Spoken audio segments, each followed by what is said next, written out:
Selamat malam para peserta didik. Pada malam hari ini, Bapak akan menyampaikan materi tentang bab yang ketiga, Sistem Manajemen Bisnis Retail, pada mata pelajaran Bisnis Retail. Sebelum kita mulai, marilah kita berdoa pada khusus yang beragama Katolik, karena ini bulan 10. Bapak harapkan kalian bisa berdoa rosario di rumah kalian masing-masing, biar kita selalu diberkati oleh Bunda Maria dan kita dijauhkan dari segala mara bahaya di saat pandemi COVID-19 ini. Salam sehat, salam literasi. Sebelum Bapak melanjutkan pembelajaran khusus kelas 11 BDP, Bapak mengingatkan kepada kalian untuk selalu mengikuti perkembangan pembelajaran di e-learning. Kalau ada masalah di e-learningnya, cepat untuk memberitahu kepada teknisi yang ada di grup. Dan Bapak berharap di ujian ulangan pas nanti, penilaian akhir semester, kalian bisa mengikuti semua.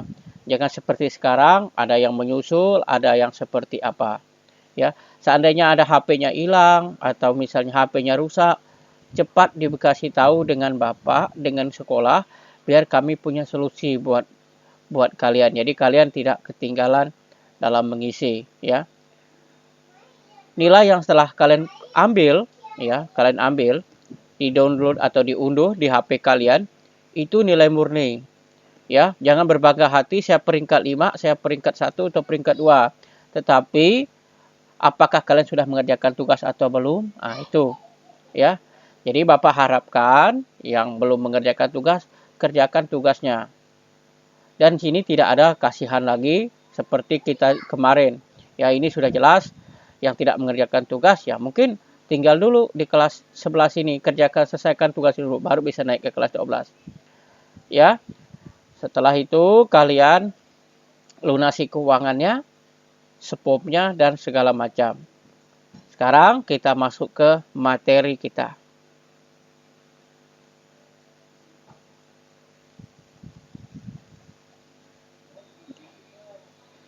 Bab yang ketiga, strategi manajemen retail.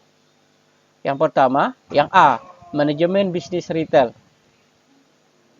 Retail tradisional mengemukakan bahwa yang terpenting dalam bisnis retail adalah menjalankan fungsi distribusi yang berarti mengaktualkan transaksi penjualan yang sudah menjadi tujuan utama aktivitas retail. Ini ada 5 ya, elemen penting untuk membuka bisnis retail atau minimarket. Mungkin dari kalian nanti setelah selesai sekolah ini mau buka minimarket karena ya punya modal kan, tidak mau kuliah atau apa. Inilah materi-materi yang akan Bapak sampaikan. Ya mungkin di sekolah ini nilainya rendah, tapi bercita-cita punya usaha minimarket, itu tidak ada masalah ya. Yang pertama, location atau lokasi. Kedua, desain store. Yang ketiga, promotion atau promosi. Yang keempat, SOP, standar operasional prosedur. Yang kelima, informasi teknologi. Yang pertama kita bahas tentang lokasi ya. Pemilihan lokasi usaha adalah salah satu faktor penting dalam pengelolaan bisnis retail eceran. Implikasi dari pemilihan lokasi usaha yang tepat adalah terjadinya keseimbangan antara penawaran dan permintaan barang. Yang kedua, desain store. Beberapa yang perlu diperhatikan dalam merancang sebuah toko atau tadi desain store-nya. Yang pertama, yang A, store design dan decoration, yaitu tanda-tanda yang dapat berupa simbol-simbol, lambang, poster, gambar atau bendera. Store design tersebut digunakan untuk membimbing calon pembeli ke arah barang dagangan dan memberi keterangan kepada mereka tentang penggunaan barang-barang tersebut. Decoration pada umumnya digunakan dalam rangka peristiwa khusus, seperti penjualan saat hari raya, misalnya Idul Fitri, Natal, dan Tahun Baru. Biasanya Kalau udah dekat-dekat itu kan ya ada gambar ya pohon Natal, tulisan Merry Christmas, Happy New Year, atau misalnya kalau Idul Fitri itu ada gambar beduk dan segala macam. Itu ya membimbing orang untuk ya berarti orang ini merayakan itu. Jadi mereka mengundang, kalau kamu punya toko ya mengundang untuk orang berbelanja ke toko kamu. Nah, seperti itu. Yang ke B adalah eksterior toko. Elemen penting dalam bisnis retail sebagai media perantara yang menampilkan image perusahaan dan masyarakat, tampilan toko mengandung aspek-aspek seperti bahan bangunan, gaya, warna, dan tekstur. Misalnya kalian sering nongkrong ya di kafe-kafe kan, boleh kalian lihat di Instagram.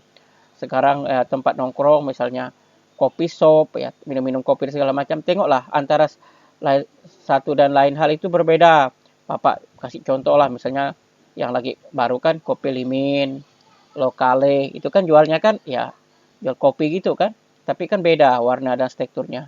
Tujuan apa? Tujuannya biar orang mau datang, tertarik dan betah untuk berbelanja ke situ lagi ya. Itu dia eksterior toko.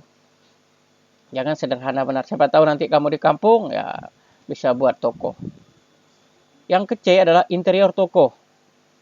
Artinya ini beberapa hal yang perlu diperhatikan dalam penataan interior toko adalah sirkulasi udara, interior dinding, lantai, langit-langit, pencahayaan. Tujuan yaitu agar pengunjung merasa nyaman berada dalam toko. Mungkin kamu ingin rasanya klasik kan? Klasik, atau mungkin ingin rasanya pedesaan, dikasih bambu semua. Atau tidak ada AC tapi ada sawahnya, ada segala macam biar orang bisa merasakan sejuk angin. Itu namanya interior toko ya. Sekarang promotion, ya. Promotion artinya promosi yang dapat dilakukan melalui beberapa cara sebagai berikut. Pertama, brosur. Apa itu brosur? Sering kamu dapat brosur, entah brosur HP kan. Sekarang banyak HP.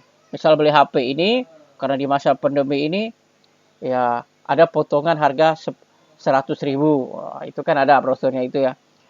Untuk pelajar, karena butuh HP dari masa COVID ini ya, dipotong itu brosurnya ada bilang 10.000. Atau misalnya beli kartu perdana, brosur di situ. Dengan membeli kartu perdana ini kamu dapat misalnya 30 GB untuk belajar daring ya. Ya tidak bisa main game kan? Untuk kuotanya tidak bisa main game, tidak bisa nonton YouTube ya, tidak bisa dengar lagunya apa? Lagu Iban ya, bagi Maria yang jauh di sana tidak bisa dengar lagu Iban ya. Karena memang ya hanya untuk belajar, itu kan ada. Sekarang masih banyak tuh promosi tentang ya kartu seluler seperti itu. Masih banyak di brosur-brosur ya. Kalau kamu ke tempat HP itu banyak brosurnya. Kamu sering megang, tapi apa itu brosur? Kita lihat apa itu brosur. Brosur, pamflet atau booklet itu adalah terbitan tidak berkala yang terdiri dari satu hingga sejumlah kecil halaman, tidak terikat dengan terbitan lain. Brosur yang membuat informasi tentang produk tersebut di katalog ya. Jadi misalnya kamu membeli contoh HP Vivo nih. Vivo apa saja di situ semua dengan harga sekian, speknya sekian. Nah, itu ada semua. Itu namanya brosur. Yang kecil yang warna-warni itu ya. Itu brosur namanya. Brosur atau pamflet membuat informasi atau penjelasan tentang produk, pelayanan, fasilitas umum, profil perusahaan, sekolah, dan dimaksudkan sebagai sarana beriklan. B. Sekarang katalog. Apa itu katalog? Ya, ketika produk yang ingin Anda promosikan jumlahnya banyak dan ingin sekaligus diekspos bersama-sama, biasanya cetakannya disatukan dalam bentuk buku atau majalah sederhana. Ya, yang sering beli misalnya ada kosmetik dan segala macam. Yang kecil itu biasanya ada ya. Yang C adalah pamflet. Pamflet adalah sebuah selebaran sederhana yang membuat informasi-informasi tertentu yang dibuat oleh perusahaan atau organisasi dan ditujukan kepada masyarakat luas.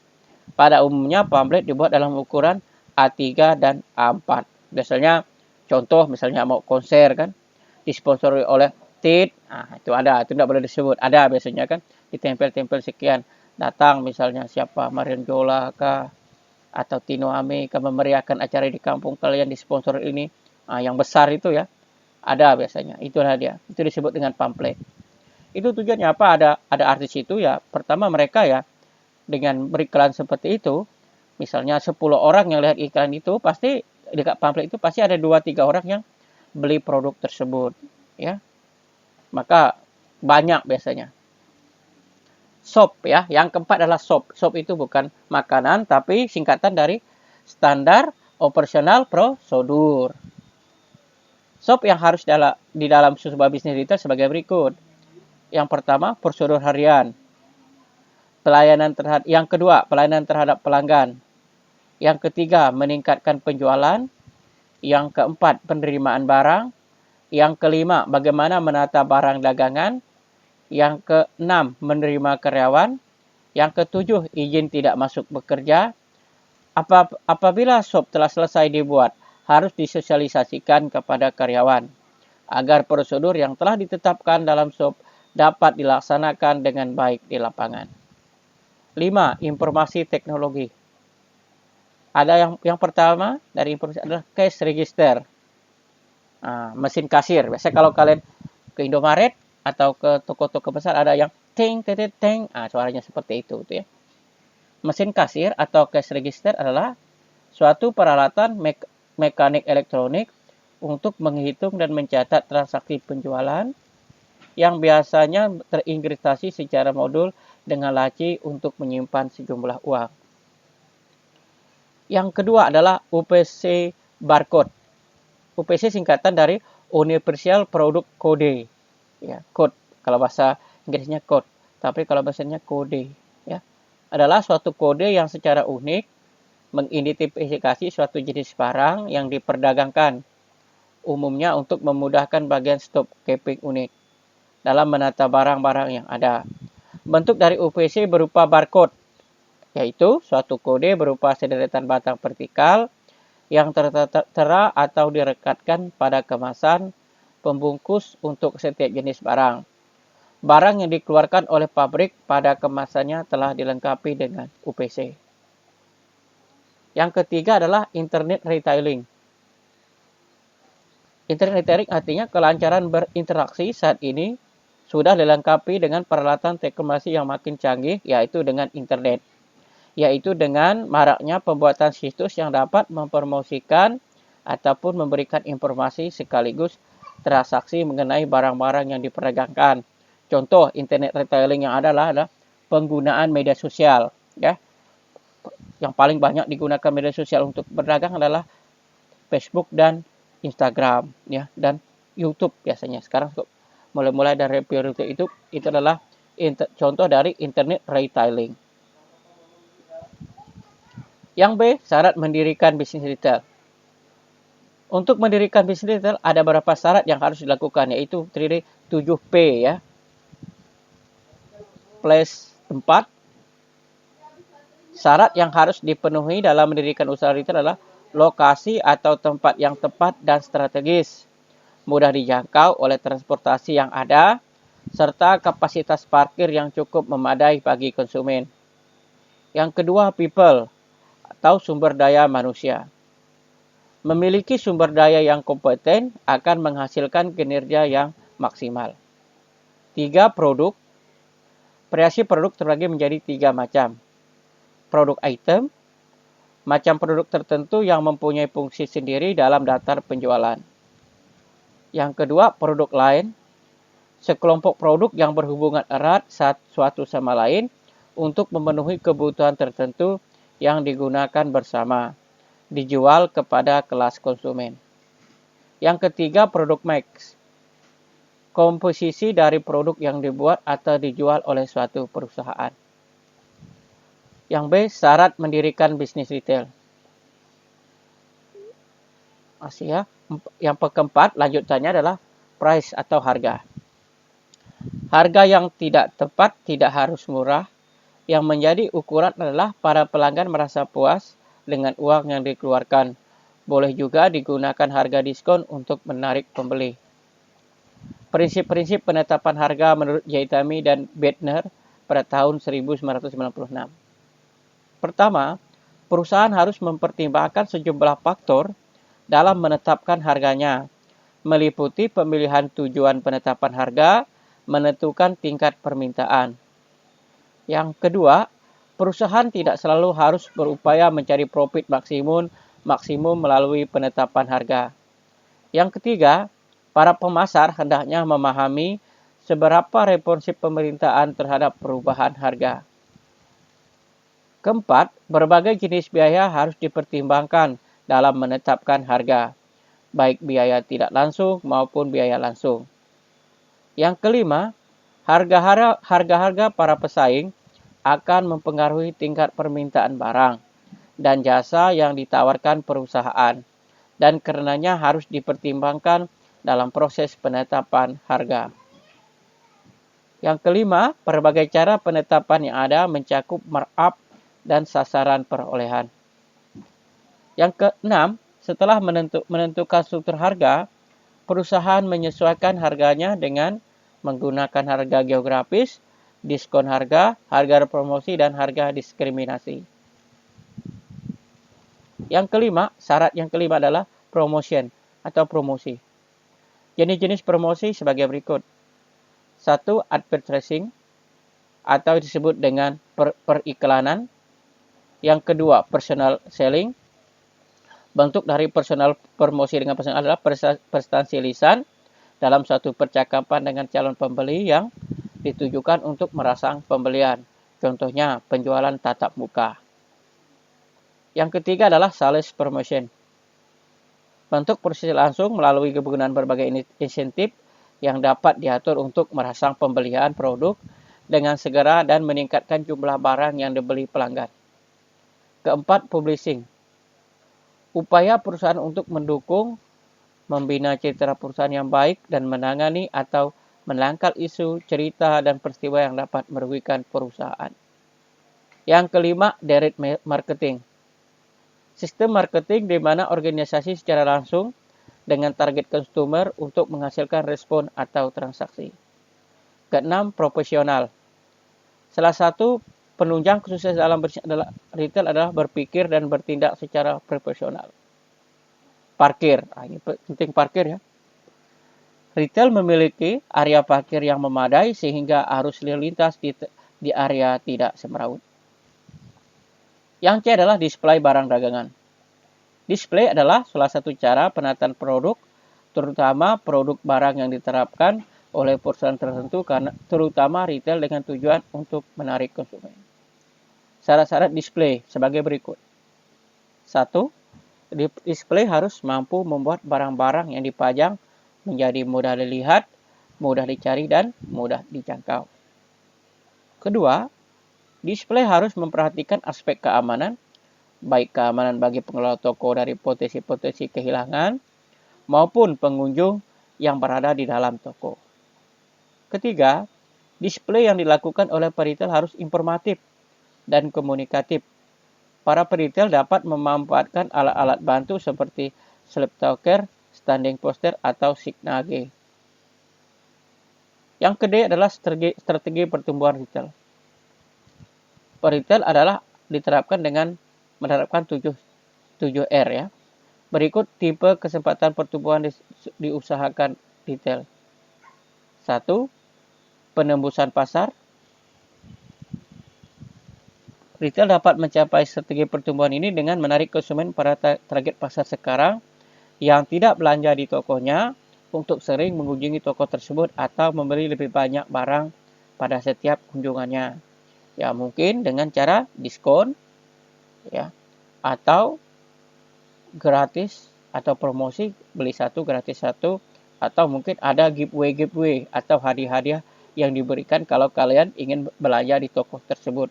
Jadi orang meningkatkan sering belanja tersebut untuk mendapatkan hadiah yang kalian tawarkan. Yang kedua, perluasan pasar.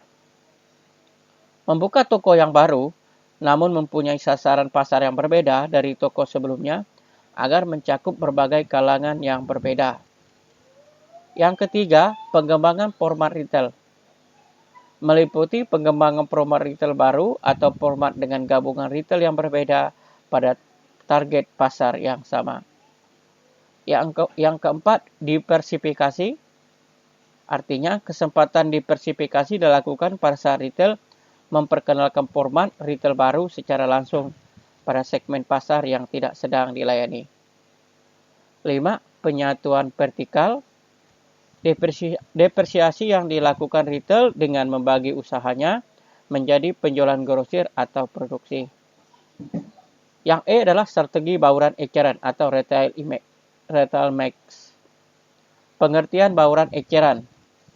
Ini adalah kombinasi dari beberapa faktor usaha eceran yang digunakan untuk kepuasan konsumen yang dibutuhkan untuk mempengaruhi keputusan pembelian. Di samping faktor-faktor yang disebutkan di atas adalah baur perdagangan eceran adalah pramuniaga. Yang kedua, tujuan bauran eceran. Yang pertama, mencapai target perusahaan untuk memperlancar distribusi barang kepada konsumen akhir. Yang ketiga, agar dapat membandingkan dengan peritel lainnya melalui strategi-strategi yang digunakan. Yang keempat, untuk memperlancar proses penjualan sehingga menambah jumlah konsumen. Yang kelima, untuk mempermudah konsumen mendapatkan barang kebutuhan sehari-hari. Dan yang ketiga, manfaat bauran eceran. 1. Target pasar perusahaan dapat tercapai. Kedua, kegiatan perusahaan dapat terkoordinir dengan baik. Yang ketiga, membentuk citra baik perusahaan di mata konsumen. Yang keempat, menambah omset penjualan perusahaan. Yang kelima, memberi masukan yang baik untuk perkembangan perusahaan. Yang ke-F adalah sistem informasi retail. Pengertian sistem informasi retail adalah sebagai berikut. Sebuah sistem informasi yang dikembangkan dengan menggunakan pendekatan yang berbasis kepada pemanfaatan teknologi terpadu, peralatan sistem, mekanisme pengolahan data. Yang kedua, komponen dan cakupan informasi retail. Pertama, komponen sistem informasi yang termasuk itu adalah sumber daya manusia, sumber data, sumber hardware atau mesin dan media. Yang keempat, sumber software, program dan prosedur untuk melakukan informasi.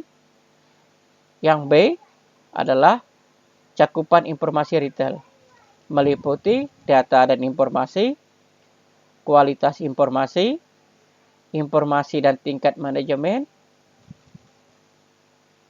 Yang ketiga adalah peranan sistem informasi dalam bisnis retail. 1. Mendukung operasi bisnis. Kedua, mendukung pengambilan keputusan manajerial. Ketiga, mendukung keunggulan strategis. Yang keempat, tahapan pengembangan sistem informasi. Yang pertama, menetapkan bisnis dan skala usaha. Kedua, menentukan ruang lingkup dan prioritas sistem informasi yang dibutuhkan. Yang ketiga, menentukan besarnya volume data yang akan diproses. Yang keempat, menentukan besarnya frekuensi data yang akan diproses. Kelima, menentukan jumlah dan jenis peralatan mekanisme yang dibutuhkan. Keenam, menentukan format struktur database. Ketujuh, menentukan jenis dan format laporan informasi yang dibutuhkan. Keenam, menentukan jadwal pengembangan program-program aplikasi sistem informasi manajemen. Keenam, menentukan jadwal pelatihan dan implementasi. Sekian ya penjelasan dari Bapak. Silahkan kalian unduh, nanti akan Bapak kasih link untuk absennya, silahkan kalian absen. Ya, semoga ya apa yang nanti kalau yang rendah nanti meet-nya akan Bapak kasih tugas sebagai remedial. Selamat malam ya. Selalu jaga kesehatan, jangan lupa berdoa, selalu jaga kesehatan. Bagi teman-teman yang tidak aktif, tolong dihubungi apakah mereka masih ada atau tidak. Bapak tidak mau gara-gara COVID ini makin banyak papa dan mama muda baru di kelas kalian ya. Hanya itu yang Bapak sampaikan. Salam sehat, salam literasi. SMK bisa, SMK hebat, SMK jaya. Terima kasih. Tuhan memberkati.